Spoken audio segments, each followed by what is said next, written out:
let's start off with the privacy coin genre. Do you hold any privacy coins? You know, I don't really talk about what I hold, but I do talk about what I like.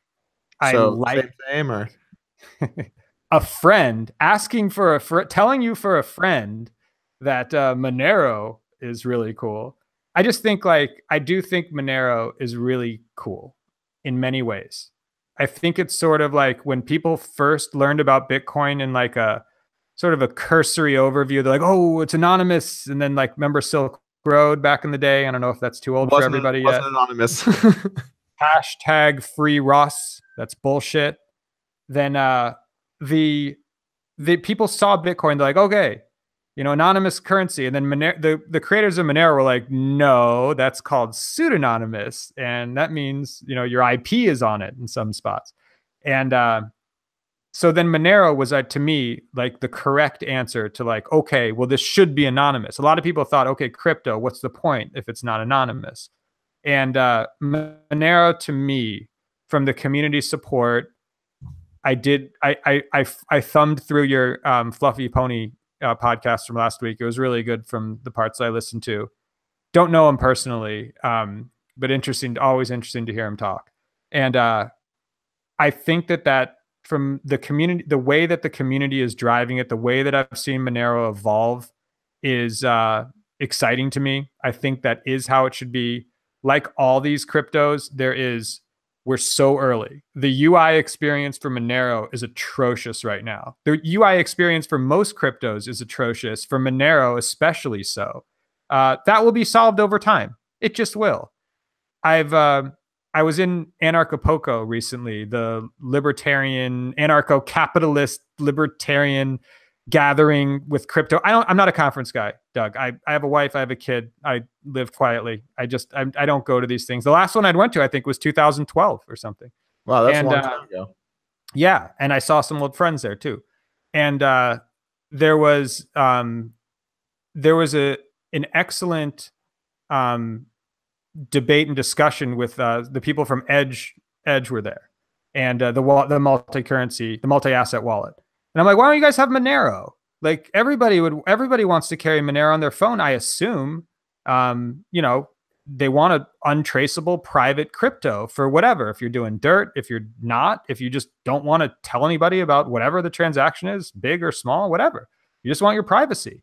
And then Edge, and then I also hit up, I think, Coinami, which is another good multi-asset wallet, and Jax. And I just kind of tweeted, you know, I just wake up one day, get on the old my internet soapbox, much smaller than your internet soapbox, and just say, hey guys, why don't anybody have Monero, mobile Monero? Everybody wants this, right?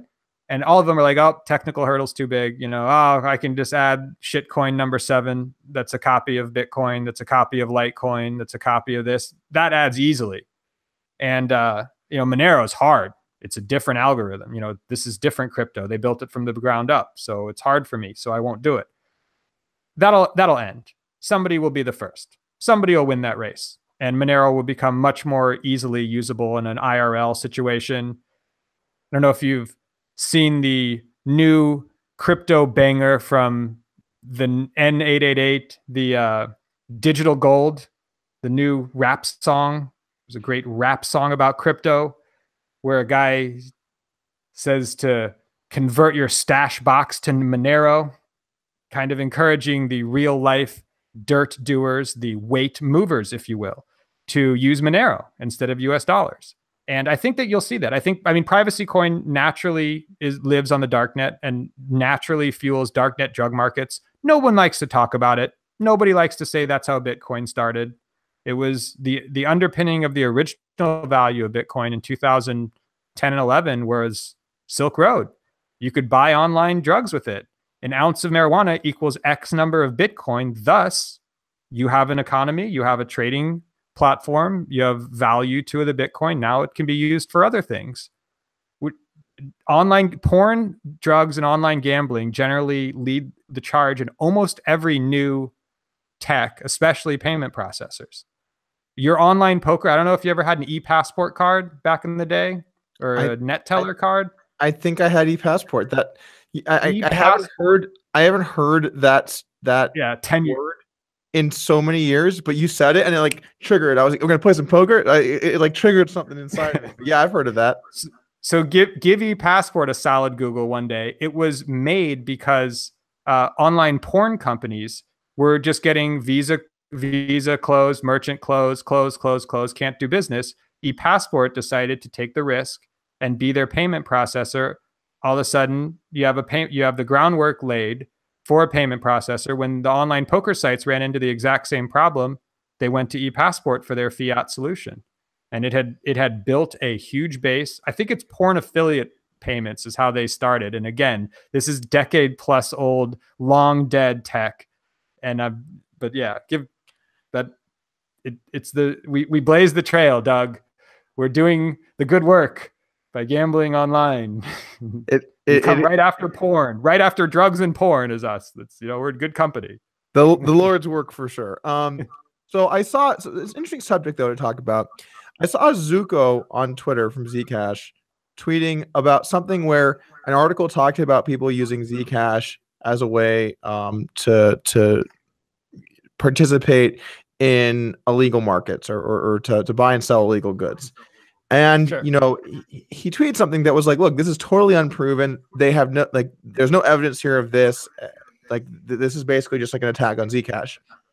Now, I didn't go through the article, and maybe he's totally right. I'm just gonna base this off assuming that he's right and the article unfairly said that. You're a privacy coin, right? You're supposed to be private. Why would that not be the preferred currency or one of the preferred currencies like Monero, like Pivx does it as well? Really good privacy like Verge. All of these excellent privacy coins. Why would you not have Zcash as one of those methods? It seemed like kind of a weird argument to me. Like, if you're a privacy coin, you got to embrace it, man. You got to be like, look, no one's going to know where it came from or where it went. And whatever they want to do with that, they're going to do with it. And that you can't be like, no, we're the privacy coin with ethics. You can't have both here. Yeah. Dash, I think, takes the strongest stance against Darknets that again claims to, for in the privacy coin space. I agree with you. I mean, it would be, I haven't poked, I'm due for a Darknet poking. I haven't really seen what's going on in a few years there. And it's pretty well known that Monero, Zcash, and I don't really know if Dash is relevant anymore. If it is or isn't, your chat would probably tell you. I don't have your chat up, by the way, but it's pretty well known that privacy coins are used on the darknets. And I mean, it's so taboo. And the reason why your Zcash, mouthpiece would say that is because he doesn't want, United States law enforcement breaking down his door. And I mean, this is, we hate to say it, but this is like getting into the dictionary definition of fascism. I mean, we're not quite there yet, but like, we're sure as hell knocking on the door when you're afraid to say things. You have to moderate yourself. I see you moderating yourself, quite often, and that's understandable. You don't want physical harm to come to you. You don't want financial loss.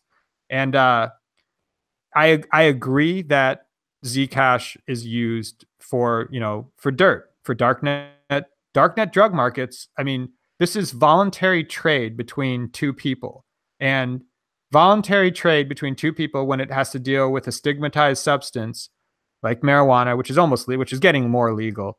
Let's just say heroin. Let's just use a bad one. Somebody wants to mainline opiates right into their vein. Fucked up, right? Sounds fucked up. But I believe that another guy, if they want to do it, can do it. I mean, you're alive once, you get to run it once. Maybe he just maybe it's, I've never done it, but maybe there's something there that just the guy really wants. And I'm not big on poison to the vein, but maybe he is. And he wants to buy it from another guy that likes to manufacture vein poison. And I don't see anything wrong with those two people transacting business, but we're in a spot here where, like, I'll take shit for saying that. Just for saying that I think two people should be allowed to engage in voluntary anonymous trade, in stigmatized substances. I believe that. And I think these privacy coins, you hit the nail on the head. It's obvious. No one needs, why does it even need to be said? Darknet drug markets. You don't want to use Bitcoin. It's only pseudonymous. People, why was Monero made? Why was Zcash made? For max privacy. What's the first use case for max privacy in a crypto space? It's proven. It was darknet drug markets. That was like the first use case. That was like that's what started it in essence. And they're both it seems like Monero is most well suited for that. Fluffy Pony won't want to say it, I'm sure. Did you ask him? I didn't get to that point. He already lost all of his Monero on the boat, so he's probably not too concerned. No, I'm just. You know what? Actually, that would have been a good question to ask him. We didn't really go that direction too much. I should have asked him about that. That would have been a good Last one. I checked, the darknets were dominated by Zcash, Monero, and then a little bit of Dash. And that makes Monero one of the very few currencies that's actually being used for what it's intended to. It has a use case. People need to buy it and sell it all the time because they're using it. So a few things. For starters, I was joking about Verge. We had some people in the chat who were confused. Obviously. No, please don't buy Verge. Big announcement though got pushed back a day. We got a big Verge announcement. I'm thinking it might be the trifecta: Google, Microsoft, and Amazon. They might all say Verge is the future. I actually heard Bill Gates might be giving a speech on it. No. Anyway, don't buy Verge. Be careful there. Second off, here's the thing about privacy coins. I like how you talk about the utility of it, because that is actual real utility. Money that no one knows where it came from or who it's from, who it went to. That actually does provide value to people. And as far as like having to censor yourself as for what you feel on all of these topics, to be honest with you, I don't feel like that. And again, no one has burst through my door and pointed guns at me and my family. So that probably helps me not feel as much like that. But I don't feel like I can't say what I want. I think I can. I as long as it's not too crazy. In general, I think that my viewpoints, I have a great platform to be able to say them. I think I can say what I want about people or the economy or politics or whatever, and I'm not really too afraid of anyone coming after me. But that's also because I'm not really involved in any gray markets. Everything that I do is clearly above board from like a government perspective, right? I'm not engaging in things that might land me in a more like ambiguous spot. You don't need to be like a proponent of privacy or even freedom of speech if you're not doing something wrong. Like if you just think anybody else anywhere might have a legitimate need for privacy, and or I mean like a Martin Luther King thing where if you're like, I mean, like, the government just followed him around and tracked all of his comms and everything. Like, well, there's the modern day versions of that sure as shit need, privacy, and they sure as shit need encryption.